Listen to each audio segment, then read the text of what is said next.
Hey everybody, welcome or welcome back to my channel. If you're new, welcome. If you're returning, welcome back. Today's video is going to be how I used pigments, rubbing alcohol, and acetone to achieve ombre. If you're interested, please keep watching. Gentlemen, there's something about this girl, man, from around my way. Ever try to hold back your feelings, but it just wouldn't say. But when I finally found the words to say. So this all started from an Instagram reel that I saw. A young lady was spraying her ombre out of a bottle. I reached out and got some information. The price was out of my budget. So these are the pigment powders that I used, and these are just your regular pigment powders. They are super cheap. They come in a wide range of colors. But what I want to say is you want to make sure that you're using just regular pigment powders. And I will explain what I mean in just a little bit.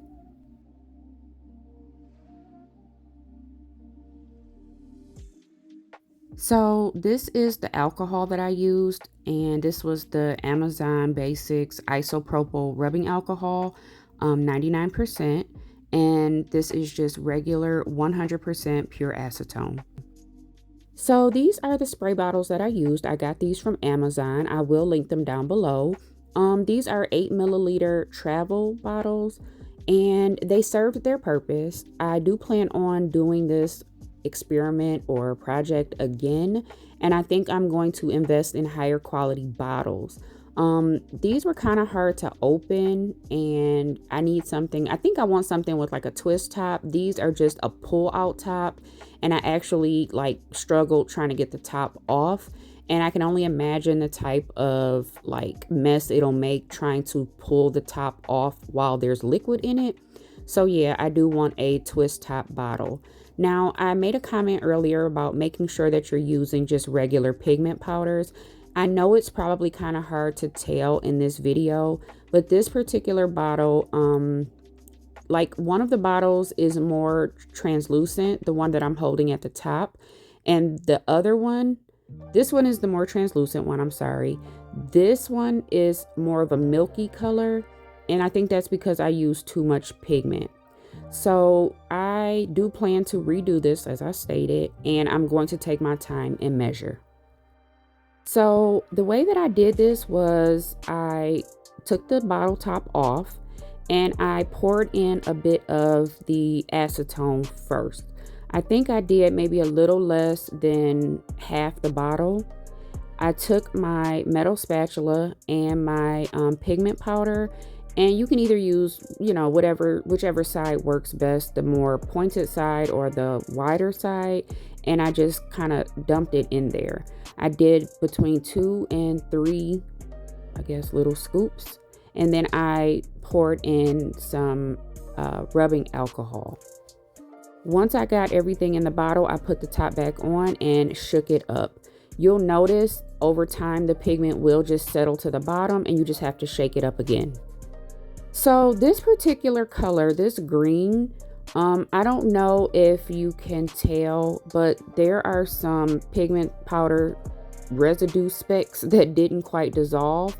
And what I noticed is this was a different brand. This was not in the little stack of colors. I had this just laying in my drawer and I grabbed it, and it did not perform like most of the other ones did. There are little chunks floating around in there. So yeah, I got a good color payout, but it just didn't dissolve as well. So this is what I got from this particular color. It did what I needed it to do, but I am going to use the other brand. So I'm just going to show you all what the colors got me. And I pretty much used the same, I guess, recipe. Again, I did not measure. I know some scoops were bigger than others, but yeah, the concept was the same. Acetone, pigment, alcohol, shake.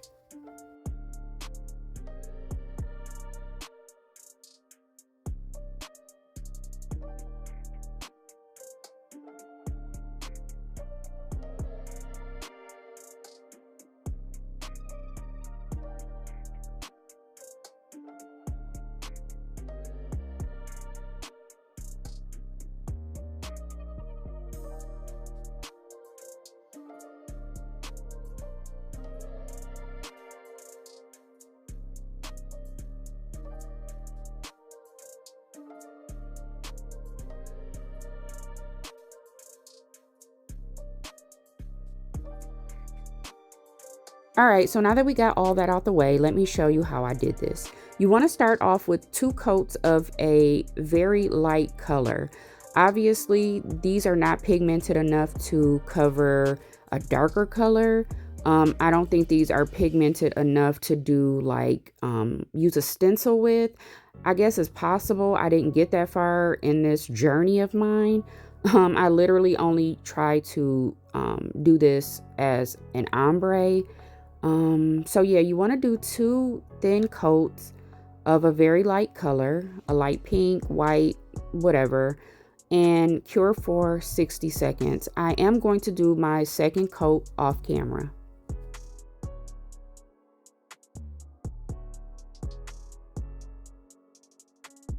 So now that our polish has been cured fully for 60 seconds, I am going to go in with a thin layer of matte top coat and cure that for 60 seconds.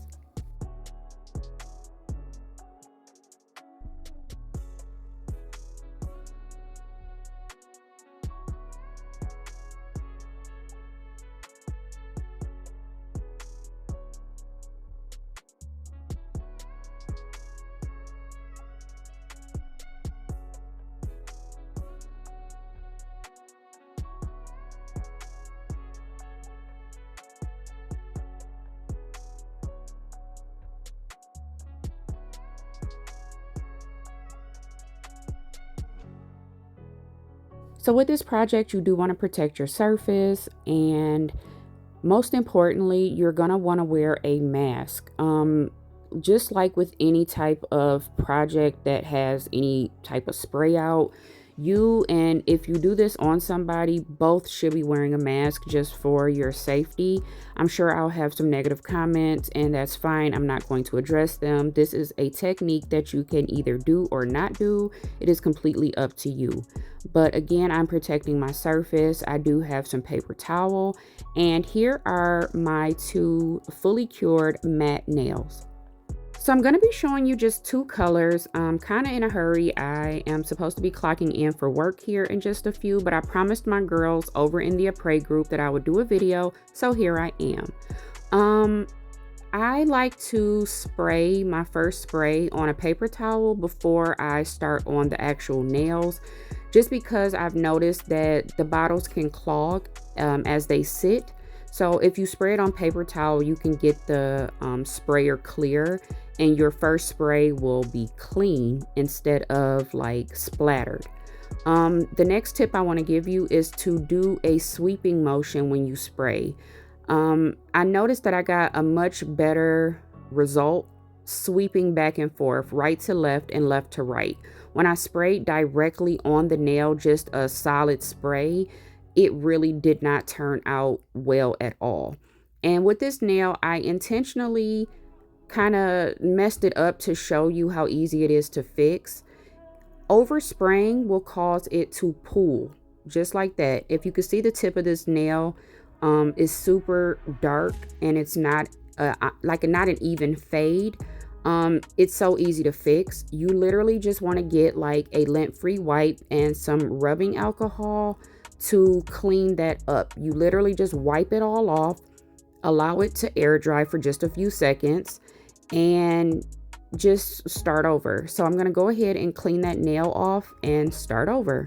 So I've wiped that off, and I am just doing the same thing again, taking my time, left to right, right to left, allowing it to dry for just a couple seconds before I spray again. And yeah, I don't know if you can see that very well because it is a pink nail. Yeah, it's really that simple. That's it. I'm going to let it air dry and move to the next color. I am doing a neon orange. Same technique. I'm going to shake this up really well and spray in a sweeping motion. Now you'll see the splatter I was talking about with this first spray on the paper towel. So there it is. So if I had done this on the nail, that would have been on the nail and not an even spray. So now that we've cleared our sprayer, we're going to go ahead and just sweep, spray, right to left, left to right.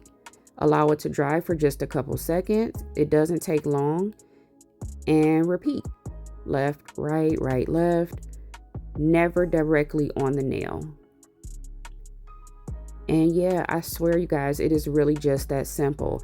Now, I will say you may see like a light, I don't want to call it a splatter because it's really not, but you'll see where it kind of sprinkles out a little bit. It's so hard to explain, but once you top coat it, it seems to take away any of the inconsistencies in color. It just kind of all smooths out. So once you allow this to dry, I think about 30 seconds is good. You can go ahead and I'm gonna top coat with a no wipe top coat and cure for 60 seconds. I wanted to jump back in here very quickly and say, if you want a more pigmented, more vibrant color payout, you could probably repeat the steps with the matte top coat and then just spray again. So instead of going in right now with the no wipe top coat, you could probably just go back in with a thin layer of matte, cure that for 60 seconds, spray your pigment, and then go ahead and top coat at that point. And I'm sure that would like make your color payout a lot more saturated and more vibrant. But again, because I am in a hurry, I did not do that, and I just thought to add it in.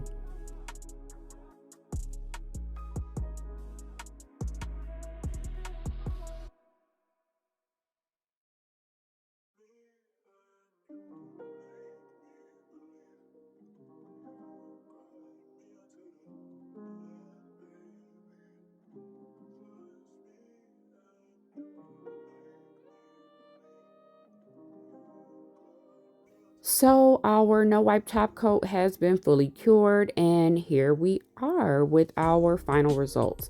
I am super pleased with the way these turned out. And again, this was just literally my first time.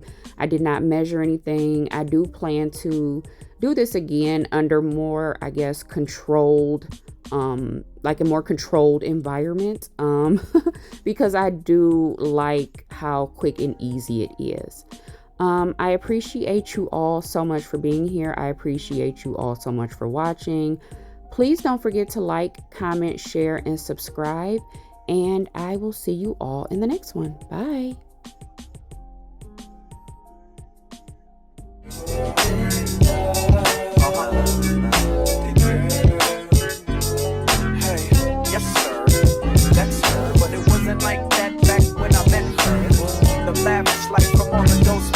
Before the double R had to hitchhike, no.